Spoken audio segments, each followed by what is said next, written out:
Welcome to fabulous chef. இன்றைக்கி நம்ம வீடியோவில் ஒரு டேஸ்டியான KFC ஸ்டைல் ஃப்ரைட் சிக்கன் வீட்லேயே எப்படி சூப்பராக பண்ணலான்னு பார்க்கலாம். பாருங்கள், ரொம்பவே கிறிஸ்பியாக டேஸ்டியாக இருக்கும். நீங்கள் நம்ம சேனலுக்கு புதுசாக இருந்தால் சப்ஸ்கிரைப் பட்டன் கிளிக் பண்ண மறந்துடாதீங்க.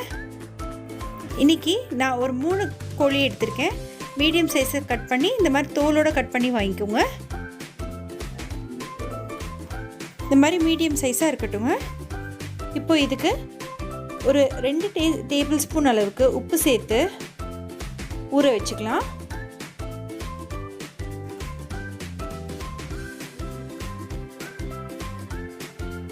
உப்பு சேர்த்து நல்லா கோழியெல்லாம் பரட்டி விட்டுக்கோங்க. எல்லா கோழிலையும் படுற மாதிரி நல்லா பரட்டிக்கலாம்.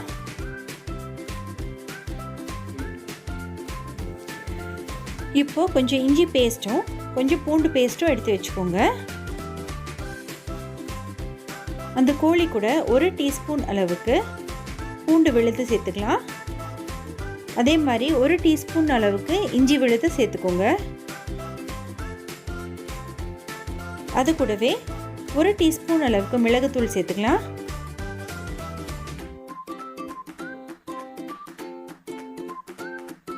ஒரு டீஸ்பூன் அளவுக்கு வரமிளகாய் தூளும் சேர்த்துக்கோங்க. 1 டீஸ்பூன் அளவுக்கு சர்க்கரை சேர்த்துக்கலாம். இப்போ எல்லாத்தையுமே நல்லா பரட்டி ஒரு பக்கம் வச்சுக்கலாம்.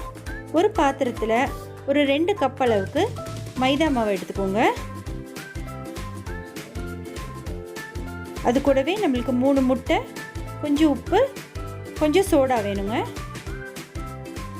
இப்போ அந்த மைதா மாவில் நம்ம எடுத்து வச்சுருக்கிற 3 முட்டையை உடைச்சி ஊற்றிக்கலாம். அது கூடவே தேவையான அளவு உப்பு சேர்த்துக்கலாம். இப்போது நம்ம எடுத்து வச்சுருக்கிற சோடாவையும் சேர்த்து ஒரு மாவு பதத்துக்கு கலந்து விட்டுக்கலாம். தோசை மாவை விட கொஞ்சம் லூஸாக இருக்கணும். இந்த மாவு கட்டி இல்லாமல் நல்லா கலந்து வச்சுக்கோங்க.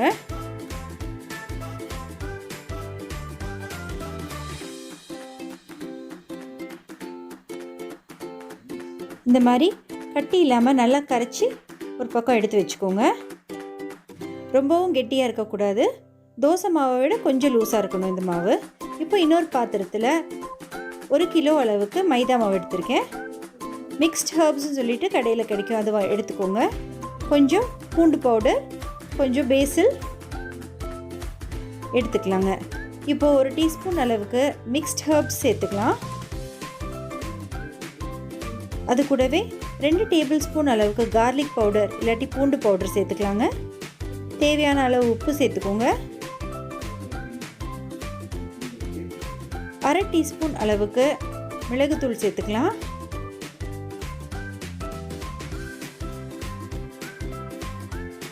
ஒரு டீஸ்பூன் அளவுக்கு வரமிளகாய் தூள் சேர்த்துக்கலாங்க. அதே மாதிரி 1 டீஸ்பூன் அளவுக்கு பேசில் சேர்த்துக்கலாம். இது எல்லாத்தையுமே நல்லா கலந்து வச்சுக்கோங்க. இப்போ கோழி ஒவ்வொரு துண்டாக எடுத்து அந்த வர மாவில் போட்டு அந்த கலந்து வச்சுருக்கிற ஈர மாவில் போட்டுக்கலாங்க. நல்லா மாவு ஒட்டுனதும் திருப்பி அதை வர மாவில் போட்டு அந்த கோழியோட நல்லா அமுத்தி விட்டுக்கோங்க. மாவு எல்லா பக்கமும் நல்லா ஒட்டுற மாதிரி நல்லா அமுத்தி விட்டுக்கோங்க. பாருங்கள், இந்த மாதிரி நல்லா பிடிச்சி விட்டிங்கன்னா நல்லா ஒட்டிக்கும் மாவு எல்லா பக்கமும். இப்போ நல்லா அதை உதுத்து விட்டுட்டு ஒரு தட்டில் எடுத்து வச்சுக்கலாம். இதே மாதிரி ஒவ்வொரு பீஸாக நம்ம ரெடி பண்ணிக்கலாம். ஒவ்வொரு கோழி துண்டாக எடுத்து வர மாவில் போடுங்க. இப்போ ஈரமான மாவில் போட்டுக்கலாம்.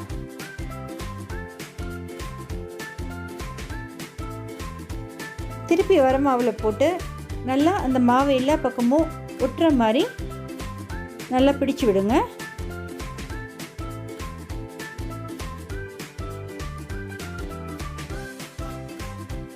இப்போ அதை எடுத்து ஒரு பிளேட்டில் வச்சுக்கலாம். இதே மாதிரி எல்லா பீசஸையும் ரெடி பண்ணி வச்சுக்கோங்க. இப்போ ஒரு வடசட்டியில் எண்ணெய் வச்சுக்கோங்க. எண்ணெய் நல்லா சூடாகட்டும். சூடானதும் நம்ம ரெடி பண்ணி வச்சுருக்கிற கோழியெல்லாம் ஒவ்வொரு துண்டாக எடுத்து எண்ணெயில் போடுங்க. கோழி ஃபுல்லாக எண்ணெயில் மூழ்கிற அளவுக்கு எண்ணெய் வச்சுக்கோங்க. ஒரு 10 நிமிஷம் நல்லா கோழி எண்ணெயில் வேகட்டுங்க. பீசஸ் நம்ம பெருசாக போட்டிருக்கிறனால ஒரு 10 நிமிஷமாவது இந்த கோழி நல்லா வேகணும். அப்போ தான் உள்ளெல்லாம் நல்லா வெந்து வரும் உங்களுக்கு. பாருங்கள், நல்லா சூப்பராக கிறிஸ்பியாக இருக்குது.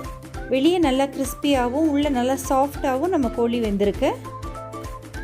இப்போ நல்லா பொரிச்சு எடுத்து ஒரு தட்டில் சர்வ் பண்ணலாம். அவ்வளோதான் ஃப்ரெண்ட்ஸ், நம்மளோட சூப்பரான KFC style fried chicken ready ஆயிடுச்சு. நம்ம இது ஈஸியாக வீட்டிலே பண்ணலாம். ரொம்பவும் டேஸ்டியாக இருக்கும். கண்டிப்பாக ட்ரை பண்ணி பாருங்கள்.